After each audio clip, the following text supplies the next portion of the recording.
পার্কগুলোতে অসামাজিক ও অনৈতিক কর্মকাণ্ড চলার কারণে এলাকার সামাজিক পরিবেশ চরমভাবে নষ্ট হচ্ছে।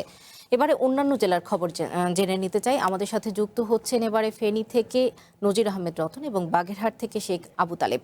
শুরুতেই জেনে নিতে চাই ফেনীর খবর, সেখানে আছেন রতন।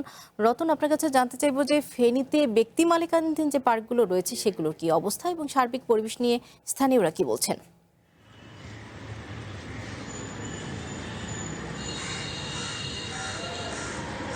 জি শাহাদা, আপনি প্রথমে যেভাবে বলছিলেন যে পার্কগুলোতে যে অনৈতিক এবং সামাজিক অবক্ষয়ের কারণে কিন্তু শিশুরা তেমন আসছে না। ফেনীতে দুটো পার্ক রয়েছে, তবে একটি আমি এখন যেটা দাঁড়িয়েছি জেলা পরিষদের পার্ক, এবং আরেকটি বেসরকারিভাবে যেটি রয়েছে সেটিরও একই অবস্থা।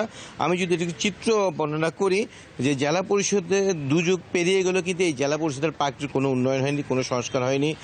তারা ইজারাদার বারবার ইজারা দিচ্ছেন, তবে একই ইজারাদার হওয়ায় এই পার্কে তেমন কোনো সংস্কার হচ্ছে না। এবং যে রাইডগুলোর কথা তারা বলছিল, সেই রাইডগুলো কিন্তু সেখানে নেই। অর্থাৎ তারা নাগরদোলা, ডিজিটাল নৌকার যে হুইল চেয়ার সহ যেগুলো বলছে, এবং শিশুদের যে সরঞ্জাম আনন্দ বিনোদনের জন্য যে রাইডগুলো প্রয়োজন তারা সেগুলো নেই। এবং এখানে যে ঐতিহ্যবাহী রাজাদের দিঘির পার ঘেঁষে কিন্তু এই পার্কটি গড়া হয়েছে, এবং শুধু ইঞ্জিন চালিত একটি নৌকার মাধ্যমে কিন্তু বিনোদন দেওয়া হচ্ছে। এবং আমি একটু দেখানোর চেষ্টা করব, যেহেতু এখন পার্ক বন্ধ, সকাল 10টা থেকে কিন্তু পার্কটি খোলার কথা রয়েছে তারা বলছেন। এবং সেটি কয়েকটি দোলনা এবং কয়েকটি রাইড ছাড়া কিন্তু তেমন কোনো রাইড এখানে নেই। এবং বিশেষ করে কিন্তু সকাল থেকেই প্রেমিক প্রেমিকাদের জুটি এবং অসামাজিক কার্যকলাপ চলার কথাই বলছেন, অভিভাবকরা অভিযোগ করছেন বারবার। এবং আমি যেখানে প্রবেশের যে মুখটি আমি একটু দেখানোর চেষ্টা করব, যে প্রবেশে যে সড়কটি আছে সেটিও কিন্তু বছরের পর বছর কিন্তু সংস্কার করা হয় না, এবং তার দুপাশ ঘিরে কিন্তু অর্থাৎ সকাল 10টার পর থেকে কিন্তু এখানে হকারদের ভিড় দেখা যায়। এবং যে এই পার্কের পাশে যে সড়কটি রয়েছে সেখানেও কিন্তু অবৈধ হকার দখলে বছরের পর বছর স্থায়ীভাবে দোকান দিয়ে কিন্তু এখানে ব্যবসা বাণিজ্য করছে। এবং যদি শিশুরা তাদের অভিভাবক নিয়ে আসে সেখানে কিন্তু এই ইভটিজিং সহ এবং নারীদের কিন্তু হেনস্থার শিকার অনেকবার হয়েছে এবং হতে হচ্ছে, এবং এ ধরনের অভিযোগ করেছেন স্থানীয়রা।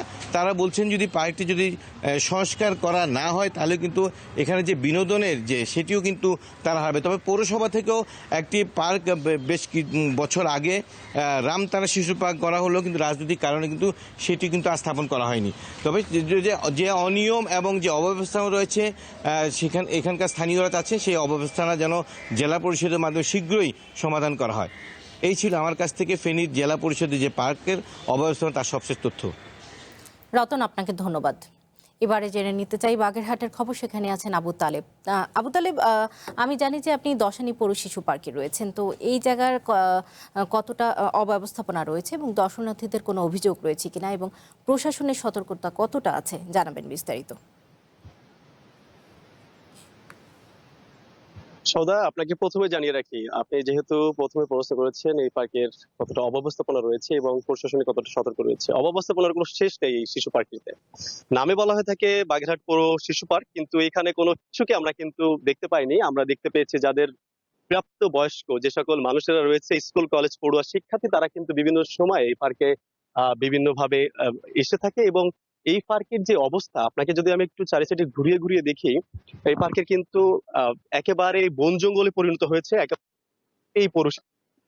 এবং এর পাশে কিন্তু আমরা পিছনে যেহেতু একটা ঘর দেখতে পাচ্ছি, আমরা এই ঘরের পিছনে ছোট ছোট কিছু ঘর রয়েছে, যে ঘরে কিন্তু সব সময় অসামাজিক কার্যকলাপ গুলো হয়ে থাকে। আমরা কিন্তু এখানে আসতে সৃষ্টি হয়েছিলাম, এবং এই আমরা দেখতে পেয়েছি, আসার দেখতে সামাজিক কার্যকলাপের বিভিন্ন যে আমানত সেগুলো কিন্তু নিচে পড়ে রয়েছে, এগুলো আমাদের চোখে পড়েছে। এবং আপনি দেখতে পাচ্ছেন একেবারে আমার ক্যামেরার সামনে কিন্তু রয়েছে বন জঙ্গলে পরিণত হওয়া রাস্তা থেকে অথবা সাধারণ মানুষ যাবে, তখন কিন্তু তার ভিতর ডেফিনেটলি যে কোনো ভয় কাজ করবে, যে কোনো সময় সাপ কোপ বা অন্য কোনো কোনো পশু দ্বারা আক্রমণ হয় কিনা।